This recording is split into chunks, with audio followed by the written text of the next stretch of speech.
we all love Brazil, don't we? Brazilian football. A lot of us have grown up with it. The glory days, I remember 70. 70 was my first ever memory of a World Cup match. And when England played Brazil in the group stages with, you know, the Banks save and Bobby Moore and Pelé and all that. And that team, for me, probably just still edges Spain in terms of the greatest international side in history. Such a special team. So, you know, they've got a lot to live up to, the Brazilians, though, and they come into this World Cup in their home territory. And whilst we all know, and statistics tell us that's an advantage, and teams generally perform better when the tournament's in their home country, it also adds a lot of pressure, especially in Brazil, where the expectancy levels are just enormous. They've won the World Cup 5 times, more than any other nation. But the only other time it was in Brazil was in 1950. And that was the biggest letdown in the history of Brazilian sport. They got to the final, Maracanã, 200,000 people, and they lost to Uruguay by 2-1. Let's say that's probably the biggest pooping on a party in the history of football.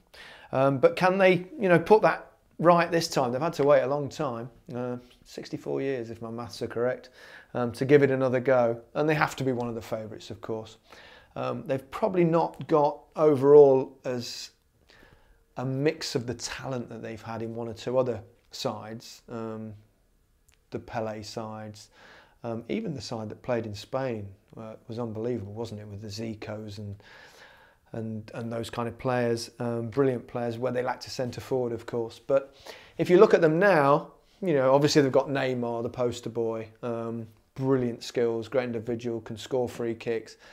It's not been hugely impressive in his first season at Barcelona. Not bad, but 7 out of 10 probably for his first season. But it does take players quite frequently a time to adapt to a different country, a different continent. So a lot of pressure on him, but he was superb in the Confederations Cup a year ago. In fact, the whole Brazilian team were brilliant and played this high-pressing, real impact game. And I imagine they'll probably try and replicate that. I mean, Scolari's done a great job, because when he took over a couple of years ago, they were in turmoil. The expectations were low. They were saying, "Well, we've got no chance. We're not going to perform very well in our own World Cup." But that's changed, and now they're favourites. Home advantage, big crowds, everyone behind them.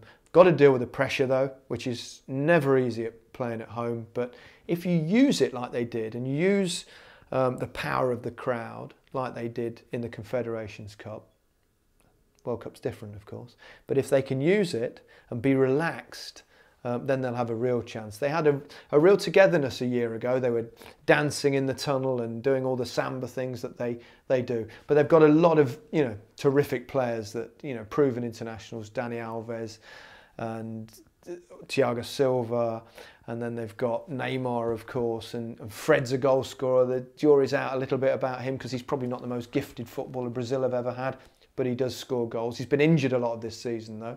They've got Hulk, Oscar, Paulinho, all sorts of players that we see that play all in Europe, and which strengthens them, of course. Willian at Chelsea, Ramirez at Chelsea. So a lot of talent right throughout the squad, and they'll go a long way for sure. Whether they'll win it or not, I'm not so sure.